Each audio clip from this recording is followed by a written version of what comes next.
Coming up on The Road to Now. There are things to be very critical of with Carter. But I do think that he deserves a better rap in history than he's gotten. He got elected in some ways similar to Trump. If you just do a search of New York Times headlines in 1977 and 78, there are more headlines on Africa and African issues than there are on the Middle East. It's really something that's forgotten now, how important Africa was at that moment. I'm Bob Crawford. And I'm Ben Sawyer, and this is The Road to Now, live from Bob Crawford's house. Yes, we're in my basement. That's right. Although not live, I guess, to be fair. We're recording this on a Thursday. We'll be airing this on a Monday, but you guys get the impression. We're live enough for you all, right? Live enough for ourselves. And we just got back. I came up here. I'm home visiting my mother, Gloria, back in Mount Pleasant, North Carolina. I drove up to Bob's place, and we went over to NC State University, where we had a fantastic interview with Nancy Mitchell of NC State University. Bob, you want to... Nancy wrote a book recently about Jimmy Carter and his foreign policy with regards to Africa. And she, through that research, and she did very extensive research into the Carter presidency, she has reimagined what we once thought as a... given. Well, you know, Carter has this reputation of being an impotent president. Right, yeah. You know, we think of the gas crisis. Mm-hmm. We think of the recession. We think of a time when America's standing in the world was diminished. Right, the Iranian hostage crisis. And what Professor Mitchell has done is shown us areas that he was very successful, and he was very hawkish. Right. We don't think of Carter as a hawk. Right, and as she points out, which is great, really insightful, I think, applying a lot of different lenses to this, is that people saw in Jimmy Carter what they expected to see in Jimmy Carter, and the idea of him being definitely an outsider, but also being, you know, a guy who spoke with a Southern accent and was an evangelical Christian. They saw him as kind of a bumpkin, and we've let that get in the way of understanding Carter as a dynamic president who had a mission, not just an idea about the world, but a mission. And I think she did an incredible job. She got to interview Carter. She researched in archives all over the world, which takes so much time. She was kind enough to come on, and I think you guys are going to enjoy this a lot. Nancy Mitchell, welcome to The Road to Now. Could you introduce yourself for our listeners? Thanks very much. It's really nice to be here. I'm Nancy Mitchell. I teach history, especially the history of U.S. foreign policy at North Carolina State University. Excellent. And you've just written a great new book on Jimmy Carter and his foreign policy in Africa. And I think, you know, this is one of those presidencies that people, you know, gets one line a lot of times. It's very easily dismissed. You know, he failed. He was terrible. He was our worst president. In fact, you know, I inherited an office from another person. And in my office, there's a bumper sticker that says, from 2008, from the last guy, it says, Barack Obama, Carter's second term. And it's funny because my students walk in there and some of them get it, but other people go, so you're an Obama supporter, huh? And I'm like, well, that's from the last time. But they don't get that. But that's kind of our interpretation, is that means he's going to flub it. Could you start off by giving us, you know, what you think the standard interpretation of Carter was before this book, and then explain to us how what you saw in your work changed that? Well, it's a good question. Although there have been some books that have pushed against the standard interpretation, I would say that the standard interpretation in the public at large is exactly as you describe it, which is that this was a failed presidency and that Ronald Reagan came in and rescued the United States from the failure and the weakness and the ineptitude of Jimmy Carter. And that Jimmy Carter was naive, that he was obsessed might be too strong a word, but that he was really driven by a concern for human rights. And if you get sort of a little bit deeper into it, that he was torn between two very strong foreign policy advisors. Cyrus Vance, who was the Secretary of State, who was on the dovish, on the slightly more, still mainstream Democrat, but liberal mainstream Democrat, slightly more dovish, and Zbigniew Brzezinski, the National Security Advisor, who was a still mainstream Democrat, I would say, but on the more hawkish side. Right. And Jimmy Carter often, in even in scholarly interpretations of Jimmy Carter gets kind of lost in that shuffle between, people describe the presidency as between Vance and Brzezinski rather than looking at Jimmy Carter. Right. And Brzezinski is the one who engineered the Soviet invasion of Afghanistan. That's what he says, yeah. Yeah, he later came out and said this. There's a question mark. Yeah. I have my students always read that interview. It's a fascinating interview. It was only published in French. Then it was translated unofficially online, but the French paper never printed. They have an English edition and they didn't include it, which is really fascinating.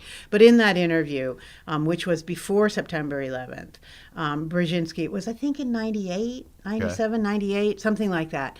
Brzezinski says that yes, he engineered the Soviet invasion of Afghanistan by convincing Carter in the summer before the Soviets invaded to launch a covert operation that would draw the bear, which was what the Soviets were always called, into the bear trap.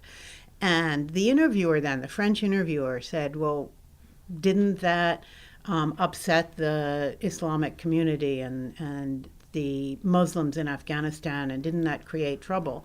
And again, this was before September 11th. And Brzezinski very famously or infamously says, yeah, but what's a couple of riled up Muslims? He got the answer to that question. Yeah, he did, yeah. More than a few, I guess. But it's also true that Carter did launch a covert operation in Afghanistan before the Soviet invasion. That's documented. Right, and I think that, even if people know the story, the big thing is Brzezinski did this. Yeah. Carter's kind of left in the backwater. So what did you find? Because you got to interview Carter, you got to interview lots of figures from, which is amazing. What did you learn? I had a lot of, well, it wasn't always fun, but I had a lot of fun doing it. It took a long time. But interviewing people was always fun, and interviewing President Carter was really very interesting. He was very forthcoming in the interview. I also did a lot of multi-archival research in the United States and in Britain and in Africa and throughout Western and Eastern Europe, in Cuba, in Southern Africa, in Zambia. So I did a lot of archival research and a lot of interviews.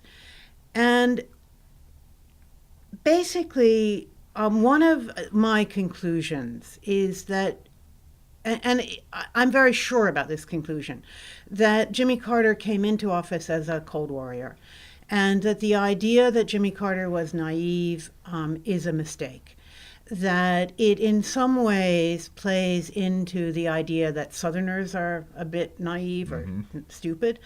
That he was very religious, I think, also fed into the idea that he was naive. He was not a good communicator, so that he didn't push well against that. And then the Reagan team comes in and really pushes this, frames this, or brands Carter as naive and inept, and that solidifies the image. But I think if you look more at the evidence, Carter really was a liberal Southern Democrat on a lot of social issues and a conservative Southern Democrat on fiscal issues. It was difficult to pigeonhole. But he was a naval officer. He grew up in the Deep South during the Cold War. He was framed as a thinker during the Cold War. And he came into office determined to try to wage the Cold War in the smartest way that he could figure out.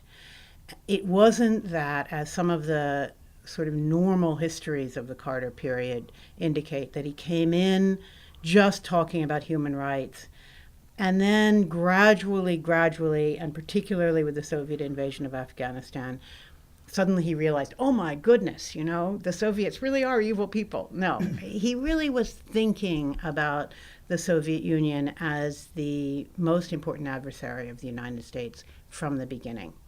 And your book frames this in terms of the Carter administration's policies towards Africa. Yeah.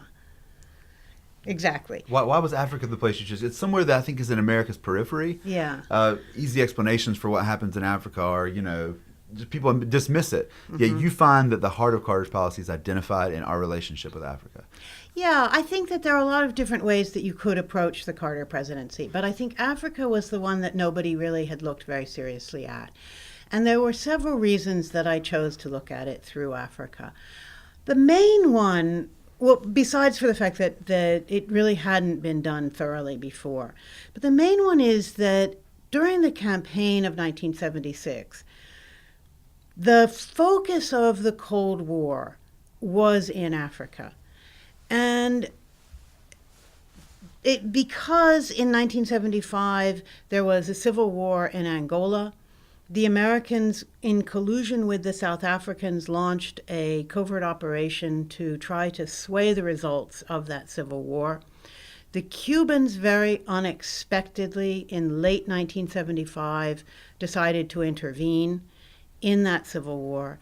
And by the time 1976 and the campaign rolls around, you have 36,000 Cuban soldiers, crack Cuban soldiers, right, in Angola. And that really was where the Cold War was being fought. You know, during the whole Cold War, I would say the focus of the Cold War was Berlin, but you couldn't fight a war in Berlin without a nuclear holocaust. Right. So the war is fought in the periphery, and when Carter comes into office, that is in Africa. There's no question about that. Yeah, and this builds on Adani Westad's book, The Global Cold War, mm-hmm, which talked a lot about this, which blew my mind, that you have Cubans, Soviets, Americans, the Chinese interested as well, all in these parts of Africa. So what places, could you talk about the places you focus on and how the United States played into, what were our interests there, and how did that play out on the ground?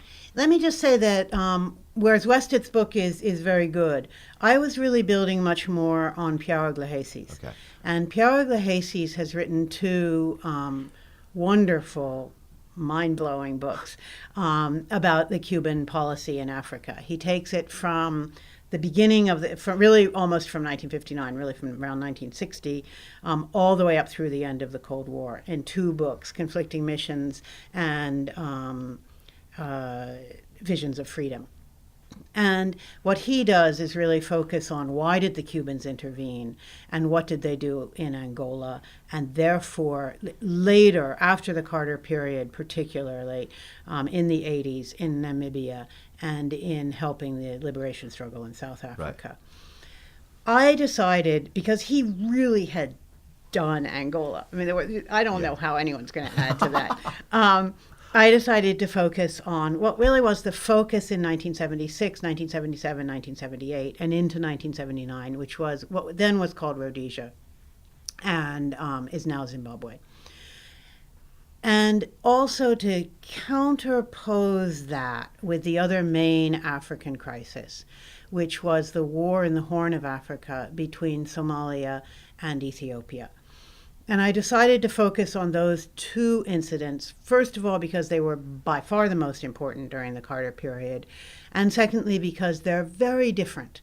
And so I felt, although I was focusing in some ways narrowly on Africa, but I was focusing on two extremely different crises. A war that came up unexpectedly to the Carter administration, although it shouldn't have been unexpected, and a long simmering liberation struggle in Southern Africa. So I thought if I looked at both of them, I'd get a more full image of the Carter administration. Right, and you feel like you got that. You feel like these. And what do we learn there? What do we learn from those struggles? I really feel like I did get it, and I went down and I gave a talk at the Carter Library, and one of President Carter's closest childhood friends was there, and he said that I'd gotten it. Ah, that's great. I was really happy about that, because it's very oblique to try to get somebody like Jimmy Carter. Mm-hmm. He didn't write long memos. He wrote marginalia. He hasn't written much about the presidency. He wrote one post-presidential memoir that barely mentions Africa. He's not very he's written a lot, but he's not very easy to penetrate. And so I feel like I did get him. And it's nuanced, like to describe any human being is contradictory. But one of the things that I think I learned about him as an administrator, as a president, was that he was very ambitious in the beginning and set up a lot of goals all at once, big goals. And he achieved a lot of them. But what that meant was that the bureaucracy, the professional government, was incredibly busy pursuing these goals that he had set, like the negotiation of the Panama Canal treaties, the negotiation of SALT II, the Arab-Israeli peace settlement, huge, big goals. And what that meant was that when something happened unexpectedly, like the war in the Horn, or like the invasion of Afghanistan, or like the Iranian Revolution, the professional government was already overwhelmed. Uh-huh. And they didn't handle the unexpected crises well. They handled the things that they expected. If you look at Panama, if you look at Camp David, if you look at Rhodesia, those are big deals. And they Right. handled them well. And they didn't get SALT II ratified, but they got it signed. But it's the things that came up unexpectedly. And I think it really was a failure of understanding how overburdened the professional government can get. Right. And so the first year went pretty well. The second year was beginning to get overwhelmed. And by the third year, the professional government was just overwhelmed dealing with what they expected. Carter's often criticized for being a president who hunkered down. When times got tough, he was very closed off from the outside world. Is that something that you were able to kind of see aspects of when you interviewed him? Yeah. Not so much when I interviewed him. When I interviewed him, he was really very gracious and very forthcoming. But from interviewing other people and from trying to piece together all of these millions of documents, but trying to piece them together. Look, it's really hard to be 100% sure, but Jimmy Carter was very smart and wanted information and wanted a diversity of viewpoints. He deliberately chose Vance and Brzezinski as his key advisors. He wanted to avoid what he considered the Kissinger syndrome of having just one voice. And for a pretty long time, Kissinger was both National Security Advisor and Secretary of State. And he didn't tell the State Department what he was doing. He had a little nucleus of his coterie, and they knew what was happening. Carter campaigned against that and wanted a diversity of viewpoints. And he got a diversity of viewpoints.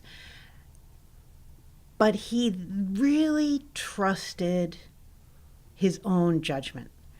And he would gather memos and he'd listen to people, and then he'd go into his office and he'd decide. And it would sometimes take him a pretty long time to decide. And I think he was influenced by people he listened to.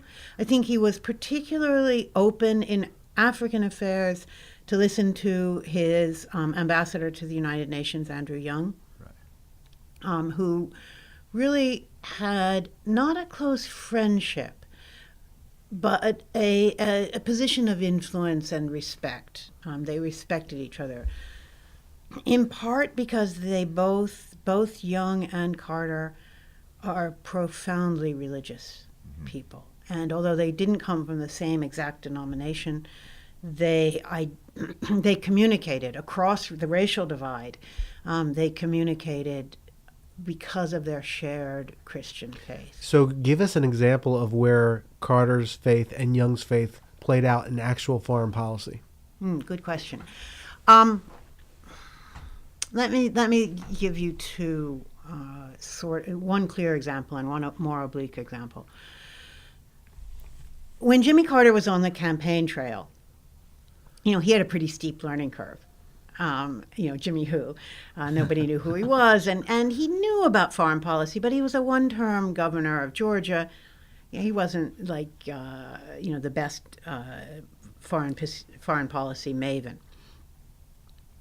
And he was asked on the campaign trail once about Azania, which was the name that the liberation struggle gave to South Africa. And he didn't know what Azania was. And so the campaign struggled. This was early in '76.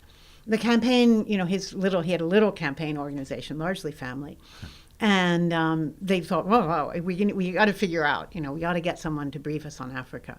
Well, since Carter had been governor of Georgia, and since Andrew Young was a member of Congress from Atlanta, they knew each other. They'd been together. They had no relationship, but they'd been together. And so the campaign reached out to Young and said, we need help here. The candidate doesn't know what a zania is. Send us some stuff. Right. And so Young, who, of course, had worked at the World Council of Churches and had been a pastor and, of course, been one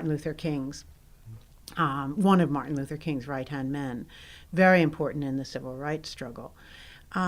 He got clippings from the magazines that he happened to have with him, which were things like Christian Century, and I forget even all the names of them, but journals that pastors would have about Christianity, and he clipped out clippings from them about Southern Africa, about the liberation struggles in Africa, and sent them to the campaign.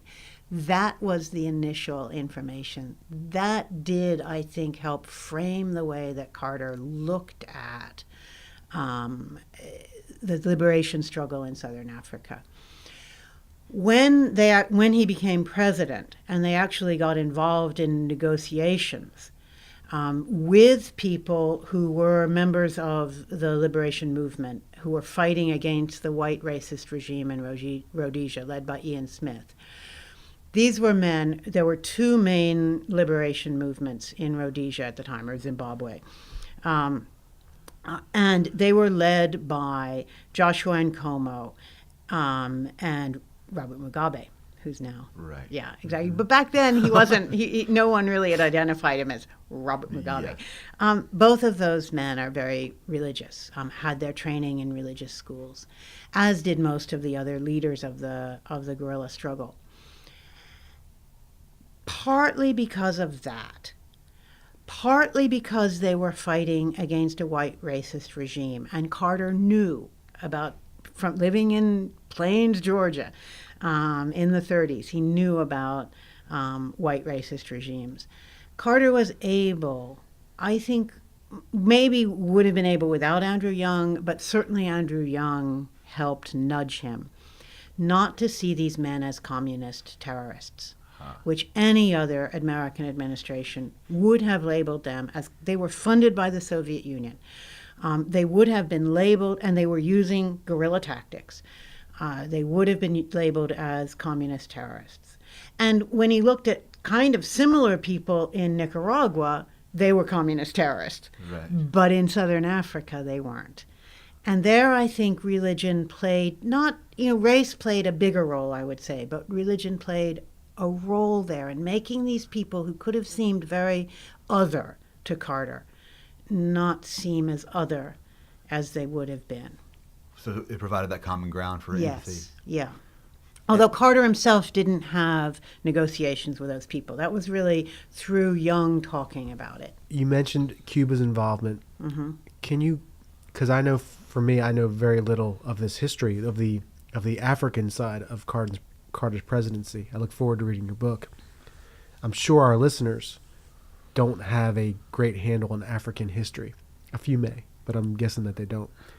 Give us, if you can, just a brief set the table for when Carter came into office and the situation going on in each of these places, and just a brief background in the conflicts so we can fully understand them. Yeah.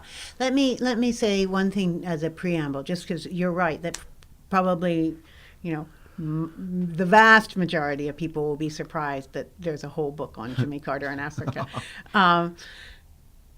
When I talked to Carter, and then later in a public meeting, Carter said that he spent more time on Africa than he did on the Middle East.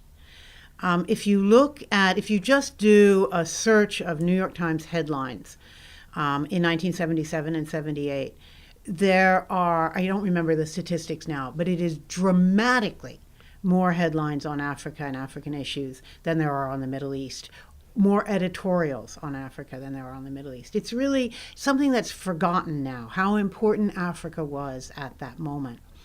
And again, here in terms of the Cuban story and the background, I'm really relying on Piero Gahesi's work.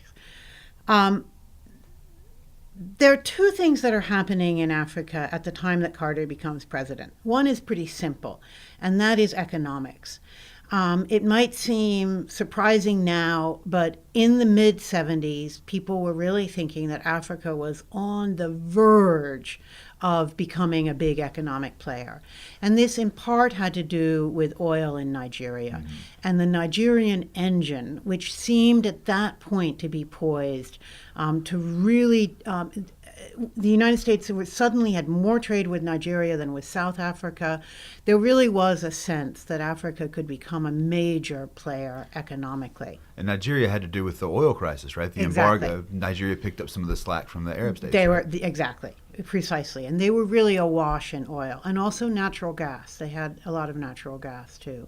But oil, there was an enormous amount. And there was just a sense of, I don't know if you've ever been in Nigeria, but a sense of boomingness, it was just this booming era, and Nigeria was on the verge of, a big time. Yeah. And this was not just a Nigerian delusion. This was widespread, that Africa was a place to watch economically, but also politically in terms of the Cold War. Portugal was the last holdout among the European colonial countries. And there was a revolution in Portugal in 1974, and they rapidly decided to decolonize. And that led to a kind of domino struggle, particularly in southern Africa. In Mozambique, which was a Portuguese colony, there was a pretty rapid transition of power to Frelimo, because there was only one guerrilla movement, and Frelimo took over pretty seamlessly in Mozambique. In Angola, another Portuguese colony, there was this civil war. If you look at a map, you see that Mozambique and Angola both sort of frame South Africa. South Africa at that point was illegally occupying Namibia. So in a sense, Angola is a neighbor of South Africa. Mozambique is a neighbor of South Africa, yeah. And so South Africa was feeling squeezed in a way it never had before. It had been surrounded by friendly white governments. Right. Now suddenly it was looking pretty perilous. And so the United States under Kissinger, the Ford administration led by Kissinger on this case, decided to get involved to try to put a more friendly government, one of the more friendly governments in Portugal. That backfired, as I said. The Cubans intervened there. There were still, when Carter became president, I forget exactly how many, but somewhere around 36,000 Cuban troops in Angola, which is not that far away from Rhodesia. In Rhodesia, you have the Soviet-backed guerrilla movements fighting against a white minority regime that had broken away from the British Crown illegally and was not recognized by anybody. Kissinger, who was not a naive human rights liberal, to say the least. Yeah, Kissinger really tried hard in 1976. He spent most of 1976 trying to resolve the Rhodesian Civil War. Carter did the same thing. And although Carter did want racial justice, I think he was dominantly motivated by the same reason as Kissinger, which was if that civil war continued, and if the guerrillas called on the Cubans, who had already proven their mettle in Angola, if they called on the Cubans to intervene and help them fight against this white, illegal, racist regime, what would the Americans do? Yeah.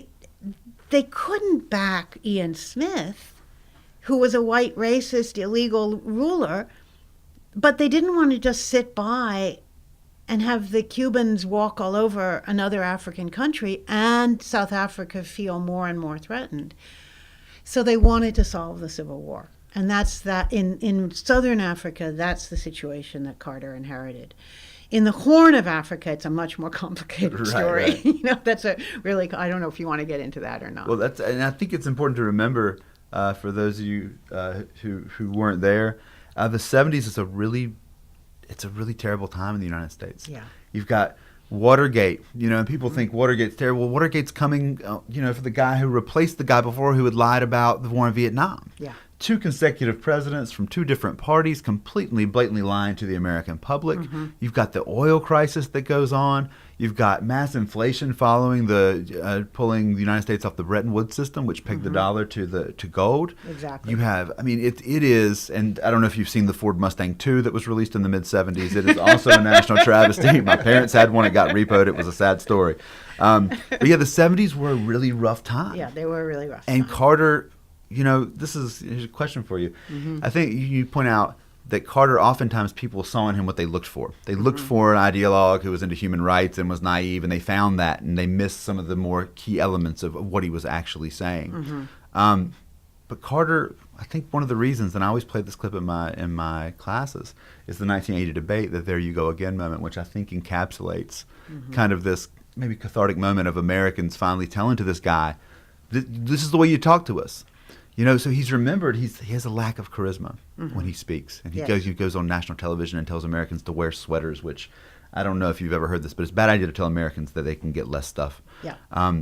So do you think that this, based on the fact that we oftentimes, and even more now, see presidents based on their charisma, do you think the story that you're telling about his smarts, do you think this rehabilitates him in a certain sense? Do you think we've been wrong to see him as that anti-charismatic figure, and you think that he was more of a successful president? I think he was. I don't think he was utterly. My book is not. It's. I would say it's somewhat rehabilitating Carter, but it's still, there are things to be very critical of with Carter. But I do think that he deserves a better rap in history than he's gotten. Not because he had more charisma, but because charisma is not that important. Right. It is important to be able to persuade people. To be persuasive is important in a leader. And Carter was good in a small crowd. I mean, he got elected. Right. He got elected in some ways similar to Trump. Yes. He was not what the Democratic Party wanted at all. He was a real outsider, and he didn't have ties to Washington. But he got elected because in small crowds he was persuasive, and he did have charisma.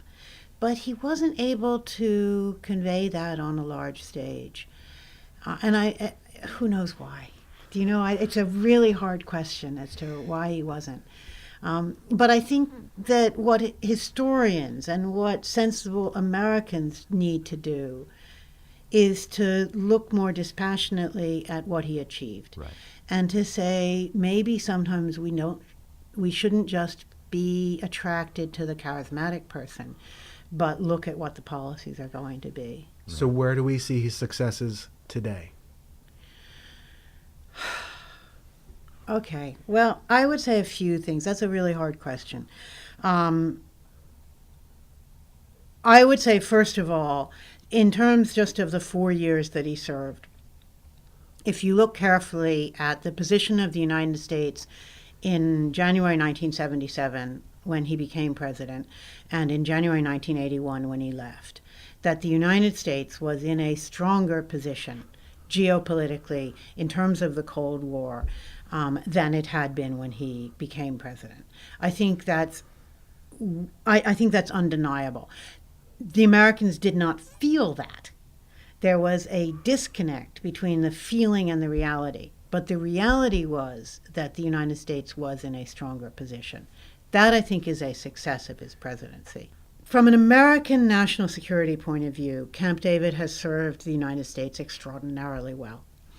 It anchored Egypt as a very solid ally of the United States, which was very helpful to American national security.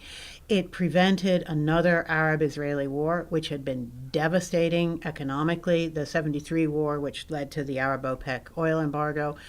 And so that the Camp David Accords, in terms of American national security, have clearly served American national interest. And that was a success of Carter. It did very strongly weaken the Palestinian point of view by taking the Egyptian army out of the struggle. But from the American point of view, it was a big success. So we saw in Carter's post-presidency a great sympathy for the Palestinian cause. Yes, Is that somehow trying to make up for that? I think so. Look, I mean, yes. Of which he's been highly criticized for. Very highly criticized, yeah. I think that my read of it, and there's a new book coming out later this year about this, which I'm really looking forward to reading, but my read of it is that Carter tried very hard in 77, throughout 1977, to do what was called a comprehensive settlement that would have included the Palestinians in the settlement in some way and halted settlements, which at that point there were a handful of settlements, right. Not like today. That simply wasn't going to get off the ground. And then to a large extent, Sadat kind of hijacked it with his trip to the Knesset in late 1977. And ultimately, Carter decided, reluctantly, because he wanted a comprehensive settlement, but he couldn't achieve it, he decided to do a bilateral settlement between Egypt and Israel with a kind of little coda about the rights of the Palestinians. He'd always had a sense of wanting some sort of justice for the Palestinians. So it's not just a kind of guilt thing. He wanted it in 77. He didn't get it in 78. And then in 79, he believes, and I don't know that the evidence is clear on this, but he believed that Begin reneged on a promise about the settlements. And I think he deeply resents that. And Carter, I remember seeing Carter after he won the Nobel Peace Prize. Which year did he win the Nobel? It was a few years ago. Yeah. He was on a late night show, and they congratulated him and said, "What did he think?" And he responded, "Well, I think I should have won it in 1979." Yeah, I was like, such grace, Carter, such grace. Should be my second one, but yeah, that wasn't fair that they gave it to just Sadat and Begin. He really should have. Carter really, that agreement would not have happened without Carter. I mean, we never know, but I don't think it would have happened. I think he deserved it then. In H.W. Brand's Reagan biography that came out last year, he says there's a lot of good evidence that William Casey, who went on to be CIA director under Ronald Reagan, went to Iran prior to the election and asked the Iranians to hold back releasing the hostages until after the election. Yeah. Which could have cost Carter the election. Yeah. I again, this is circumstantial, and it would perforce be circumstantial. I mean, Casey's not dumb enough to write it down, Say, well, didn't they get rid of a bunch of his journals and diaries? And the family and some people think he died suspiciously, and but it is circumstantial. And I'm not somebody who believes it gives much credence to conspiracy theories, or I'm skeptical of circumstantial evidence. In this case, I think it's credible. Gary Sick wrote a really good book called October Surprise. Gary Sick was in the NSC and knew about what was going on. And I find it persuasive, not conclusive, but persuasive, that the hostage takers were ready to release the hostages, and that Casey had this meeting, I think it was in Tripoli, with some of the Iranians, and that they decided to delay. There is some speculation, which Sick goes into, that there was a promise that arms would be illegally sold to Iran, which we know that the Reagan administration did later with Iran-Contra. I think it makes sense, but it hasn't been proven, and it would really surprise me if there's any way to prove it. But there's historical precedent for this. I mean, we now know that in 1968, Nixon sent his people to Vietnam on the cusp of a settlement to discourage the South Vietnamese from signing, to make sure that his angle of "I'm going to get us out of Vietnam" wouldn't work. We now know that. We know that. Yeah, exactly. Elections are nasty. So I've heard. Now, one of the things that I loved, I was telling Dr. Mitchell, that we looked for somebody, in the region to find. And one of the things I really liked about her was she had this video online talking about why understanding foreign policy history should be important to Americans. Mm-hmm. And I think you said something along the lines of, you can't really understand the United States unless you understand the way the world looks at us. Mm-hmm. Could you explain to our listeners, why should they understand this, and why should they care about it? Good question. Let me be a little autobiographical here. I lived abroad for 10 years. In my whole 20s, I was abroad. And it was in living abroad that I felt like I got not just curiosity about what being an American was, but a much better understanding of what I was, of what I believed that was American rather than just Irish or Swiss or Egyptian, which was where I was living. And so I guess as an academic, I have that same desire to give that to my students, to help them to get more appreciation of who we are, of who they are. And one of the ways to do that is to see how others see us. And that's in a psychological sense, but also in a historical sense. And also simply, if we don't understand how others see us, then we can think that we can easily fall into the pattern of thinking that they're acting irrationally. Right. And sometimes they are, sometimes we are. But often, if you understand the history, you'll understand the more rational response and be able to react to it in a more constructive way.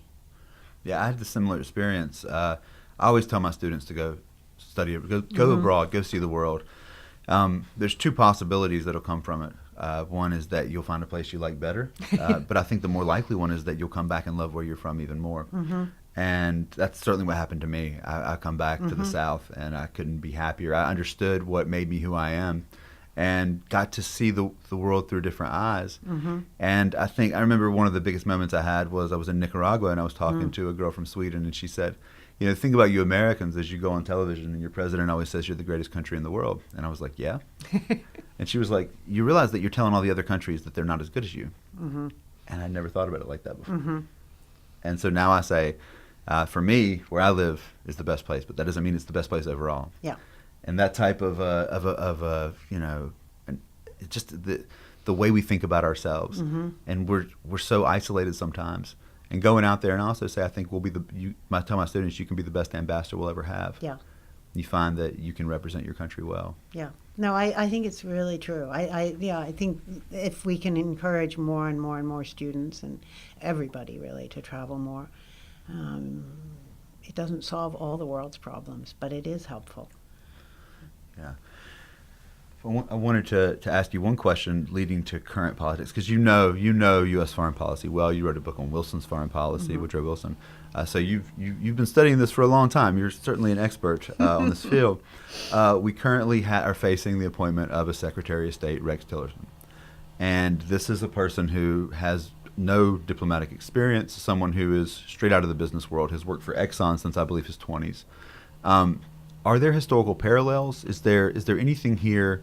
Looking at it historically, where do you see him fit? What's your response to this appointment? There aren't any historical parallels in the last more than 100 years. Back in the founding, there were some people who were appointed to high positions, not just Secretary of State, but who had only business experience. But that is really not relevant to today.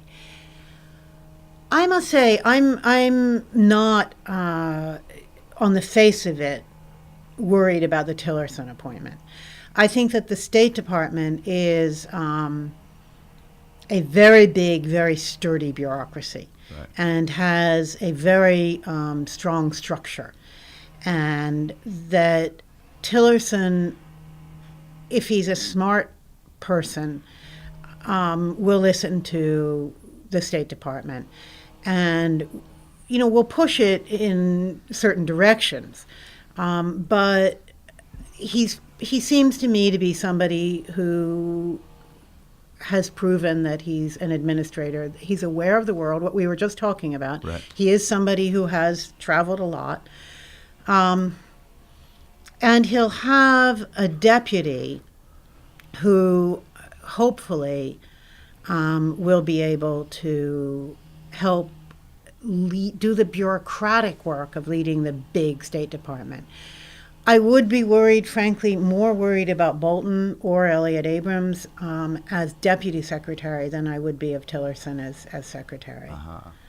I don't have a knee-jerk reaction to the fact that Tillerson isn't a professional diplomat. Right. I think I have no idea how he will be, but just on the face of it, his skills might be quite appropriate to Secretary of State. And I was speaking with, I have some friends who work in the State Department. About a year ago or two, I was speaking with one of them, and he pointed out the fact that I think one Secretary of State in history had worked their way up from the Foreign Service up to the top, and it was a temporary appointment between appointments. I can't remember the individual's name. Yeah. They are outsiders. I mean, Vance was more of an insider, but he'd been in the Defense Department. He'd been in the government. Warren Christopher, I think, before he was deputy secretary. Then he went out, and then he came back in again as secretary. But it's usually outsiders, not as outside as Tillerson, but Right. But in a way, Tillerson is the ultimate insider. Right. So I think if he gets a good deputy, it could work out okay. How accurate are the comparisons between Obama and Carter? Because when you said that Carter took a long time to make a decision, it made me think of Obama, particularly with Afghanistan, the first part of his presidency. I think that there are comparisons. There are similarities between the two. I think that they're both very intelligent, very decent, very serious-minded civil servants. I do think, although I feel positive, and I think I'll feel quite nostalgic about the Obama presidency, I do think Carter was very different from Obama in two ways. One was that I think Carter showed much more courage. The Panama Canal treaties, to just negotiate them like that took real courage. To stick with the Rhodesia negotiations took real courage. To break with Taiwan and suddenly normalize with China took real courage. I think Obama, and I might have missed it, and historians might show it later, but I think Obama has been more cautious, has a more cautious temperament. And secondly, I cannot imagine, although, who knows what would have happened, but I cannot imagine Carter condoning drone warfare. Right. It is simply inconceivable to me. And I think that's a big difference between Carter and Obama. Thank you so much. It was really a pleasure. I love talking. Oh, we love listening to you. Thank you. Okay. Thank you. Really nice. Well, thank you for joining us on the road to now. You can learn more about our guest, Nancy Mitchell, on our website, where we'll have links. And her newest book is Jimmy Carter in Africa, A Race in the Cold War, which was published in 2016 by Stanford University Press. Today's show was produced by Bob Crawford, Ben Sawyer, and Ian Scotta. And today's theme music was by Paul DeFiglia. We hope you'll go to our website and also take the time to rate us on iTunes or wherever you get your podcast to help us keep the word spreading. For Bob Crawford, this is Dr. Ben Sawyer. Have a happy New Year.